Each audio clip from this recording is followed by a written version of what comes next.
Okay, so the class name is Lifting Up Your Fellow Man. Basically, subtext would be how to make lifts easy.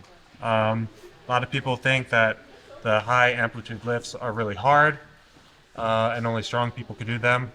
That's not the case. I do them because I'm lazy, not because I'm trying to show off. Everything else is just so much harder. So, yeah, so we're going to do some entries and work for the high amplitude throws, but we're not really going to be chucking each other around too much. People who want to try it, that's why we got this mat out. But for the most part, I'll just be showing you the mechanics of it, and then you can let your partner down slowly. Because at the end of the day, usually in training and in most small tournaments, like your white belt, blue belt, even purple belt tournaments, you really shouldn't be like really trying to hurt your opponent. Like everyone has work, like white belts and blue belts. It just doesn't make much sense. For me, if I throw someone, I want to hurt them, and so this is a great way to do it. Yeah, so who is young and healthy and has good joints in the back and everything? No volunteers. You're in jiu-jitsu, you can.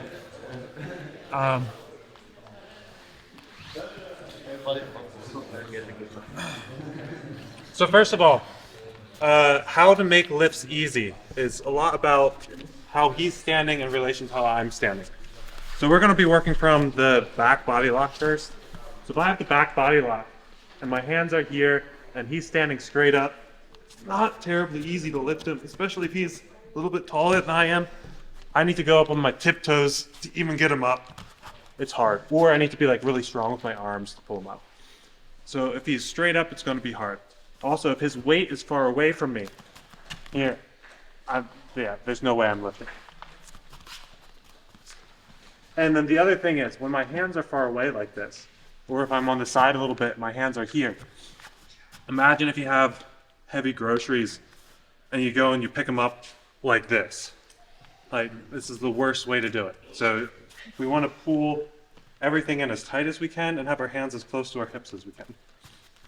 So in this case, it's here. So I'm going to be taking a step forward and pulling my hands to my hips. So to counteract all those things that make it harder, him being straight, his weight being far away, and my hands being far away. So move out. So his weight's far away, he's relatively upright, and my hands are far away. First, we need to correct all these things. So I'm going to pull my hands in, I'm going to ratchet until I'm here. So now his weight's right on my hips. Now I'm going to bump him down. I'm going to use my elbow to bring his weight down a little bit. I'm going to pull my hands through and pull my hips to my hands. So my hands are really, really close to my hips. And then from here, it's just a small little hip bump. And it's super easy. You should be able to do it with one hand. So his weight's far away, he's relatively upright. I'm going to ratchet in, pull him in here. I'm going to come over here to his hip, break him down a little bit, move to my hands, and bump my hips to his hips so that my hips are far away, and then I'm coming under his hips, pulling my hands to me, and just a little bump, just like that. Here, here. Okay? That makes sense? Okay, I do the mopping thing, so there we go. I think it's trying to get my weight here, close around.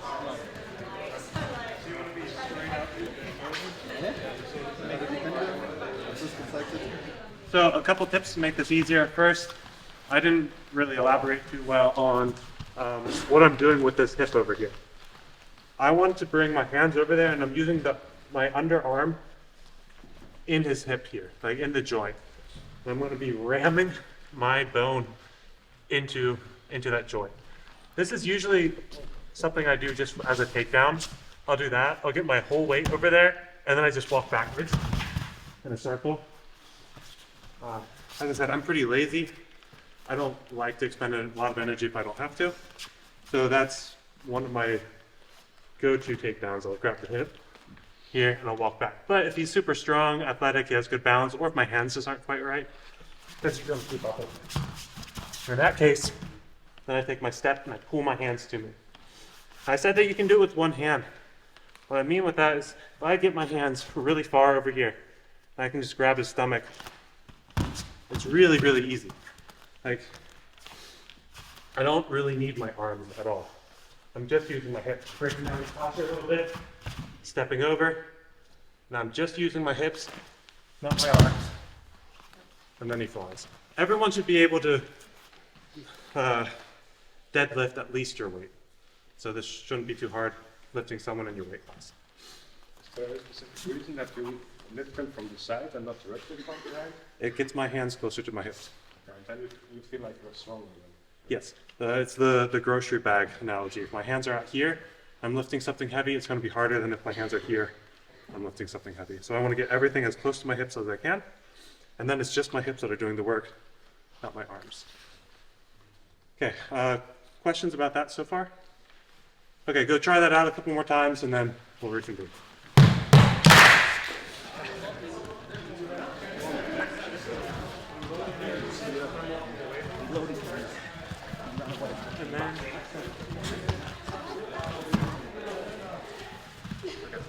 So once I get into this position, I have a couple of different options for my throw. The one that happens the easiest, it sort of happens automatically when I'm walking here. I take my angle, I hip bump, it's like a hip thrust into his leg here. And so you notice his hip goes this way and his head goes this way. I'm just going to sort of fall towards his head. So here. So that's the nice variation. We just sort of fall. Everyone should be able to fall from about this high and be okay. Otherwise, you sort of chose the wrong sport. Now, again, if the stakes are a little bit higher, or if you're just okay with being an asshole, then you want it to hurt a little bit more. And so in that case, I don't just lift and sort of let him fall.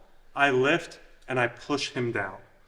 So I come up and then I do a hard crunch into the ground.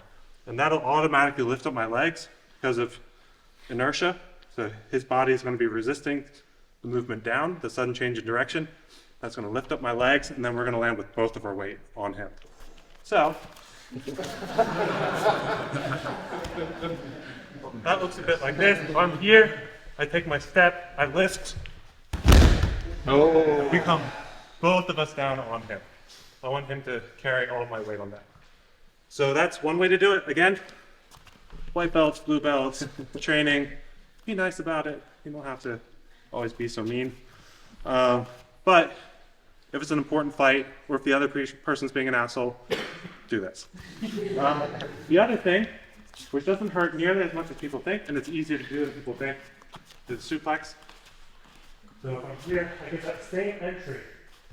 Here, that pocket. So now I have a bit of an angle on his body. And so while I'm here, I just do a bridge backwards and land on this shoulder. And that'll give me a good suplex, where you really don't have to use this, but I'm just trying to be nice. Same sort of thing, and you can do this also if you do a hard breakdown and he faces up, I'm trying to get up. I take this angle away from him. Here, up, turn towards him. Easier than you think. If you want to practice that, I would recommend practicing it from turtle. So you're down here.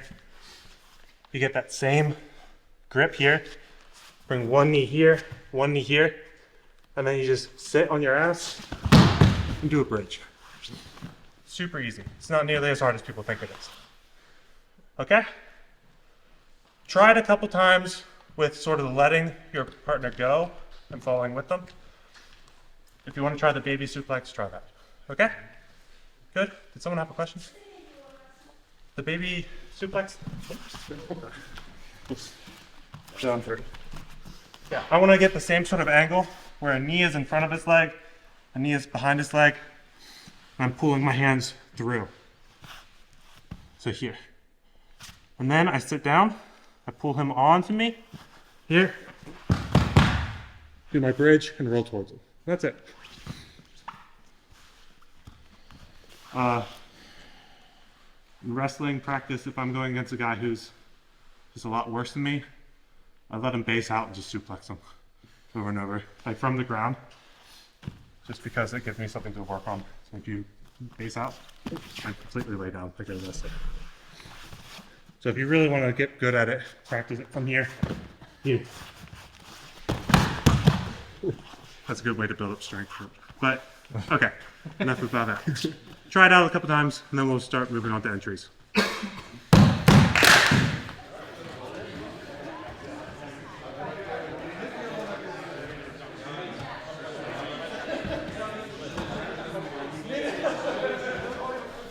So, real quick, one thing that's going to make all of this a lot easier, was mention this to a couple of you, just go to like a base out. On your feet. Yeah. So if I'm here and both of my arms are like super tight and I'm pulling like my shoulder blades together, there's like tons of room in here for my elbows. I don't want that. I want lots of tension. So if I do my throws here with my elbows out and I'm just like pulling my hands into my stomach, so when I lift him up, he's just gonna like rotate here with his legs down. All this weight's there, so he's just going to self-correct. So even if I have him lean forward real hard, just lifting it up like this, he's going to self-correct. So we don't want that. We don't want him landing on his feet, because then we need to start getting our knees involved, and too complicated. So we want to get our hands, this arm is nice and loose, and we want to get our hands the whole way over. I can do that with an S grip, I can do that with a cable grip. Doesn't really matter. What matters is that this arm's loose, and I'm pulling my hands through. So here, I'm pulling, and now when I lift, he's forced to go towards his head. So even if he's standing up right now, if I'm pulling, I get that hip bump in, and now he's automatically rotating this way instead of automatically self-correcting. That's just a, detail that'll help you out a lot. So now we're going to move into some entries here. So I'm going to start off basic wrestling position, and now we're going to pummel in. We're going to pull this arm down. So that's going to set us up for the throw. And then we're going to step back until his foot moves up here. We're lifting, and we're jumping through. First thing we're going to do is the double leg setup, and then as soon as he defends that a little bit, and we rotate out to the single leg. And then we rotate it. If you're real fast, you can go right to the body lock from here. Pull here. Here. You can just go right to the body lock. If you want more of a better wrestling sequence that's going to set it up better, you pull, you open, you duck under, you go for a double leg first, and that's going to be the reaction. The foot's going to come out. Then you go to like almost a single leg,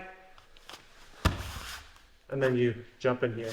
Then you're automatically in your position, do your lift, and then down to the ground. Does that make sense? If the double leg, single leg, and then the lift is too complicated, just go right to the lift. Otherwise, try to hit the double leg and single leg first. Okay? When you go over the double leg, do you push your knee all the way down to the floor? Or? I don't really care about the double leg. I want to get the lift, so I don't care. However you like to do your double legs. I was just going to say, I find getting under people's arms surprisingly challenging, so I'm not sure what that is. So setting it up is super important. If I'm just here and I try to duck under his arm, he's going to pull his elbow in every time. It's going to be really hard. But if I do this first, either he's going to fall on his face or he's going to have to posture up. So if I do a hard step back, I'm pulling his elbow in, Here. Now he's corrected. And now again. Okay? So with duck unders, you need to set it up first, otherwise it's just not going to work. If arm drags work better for you, you can also do this off of an arm drag. Here. Here. As long as you can get to the back. I don't really care too much. But this setup's real good. Here, you pull in this, then you open, and you duck there. Okay? Good? Let's go.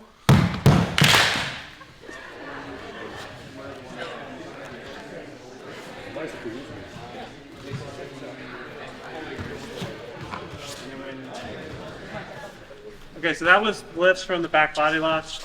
For grappling and MMA, I prefer back body locks and high crotches for lifting. So we're going to go through a couple of high crotch, like the back.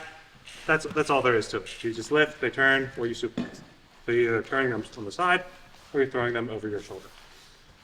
With high crotches, we can start off where we just left off with the other one. So if we're here and we're opening up and we're coming in for this double leg, we can do like our normal double legs, or I can shoot this arm through as far as I can, and then as I step over, I'm gonna flare out.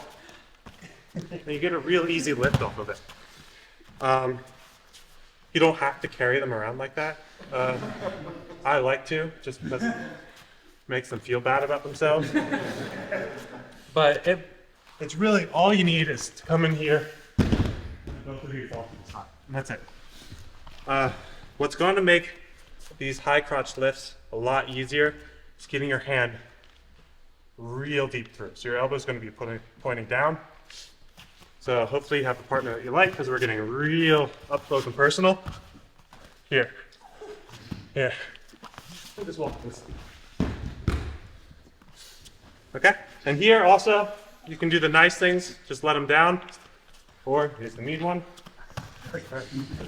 Here. And now while we're lifting, we're going to fall on.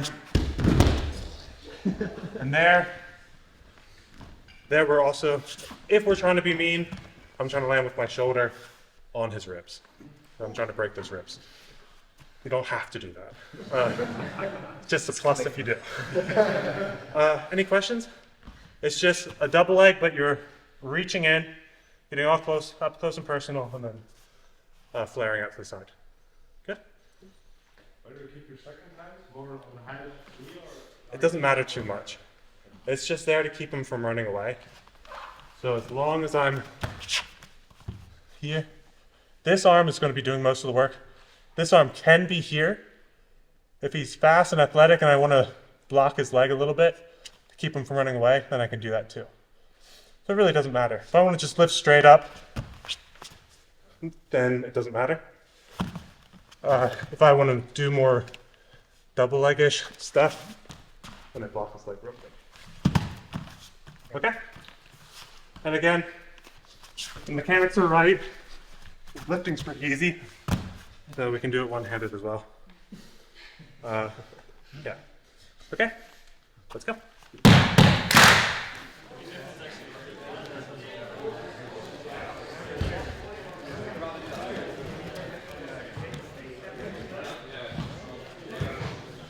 So if I'm here and I'm coming through here, and maybe he loses balance here and he goes low, or I'm on the cage in like an MMA situation and he's like facing out here, it might be hard to lift him from here.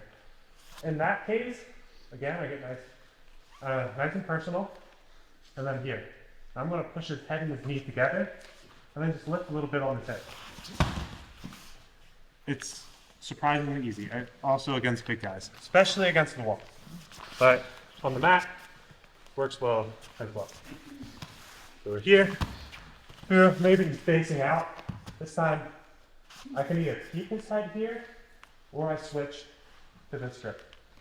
Nice and up close and personal here, pushing his head and his knee together, and now I'm just pushing his hip over his head. I'm not lifting his hip up, I'm just pushing it over his head. And then he lands there and he's second guessing his life choices. Again, Yes. You can make this one really mean, especially if he doesn't go down. So if I'm here and I'm coming through here, and I either have this grip or this grip, and he's not going onto the ground. I just maybe can't get this hand through. So now I'm here, here, and it's surprisingly easy.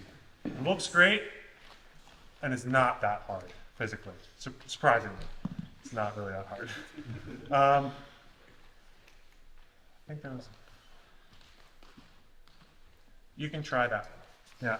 So, but do it from like down here. Like you're trying to go for the double leg, and people are like basing out here, and then high crotch and tipping. Okay. So we're not flying through the air. If you want to fly through the air, do it on this mat. Okay. Let's go.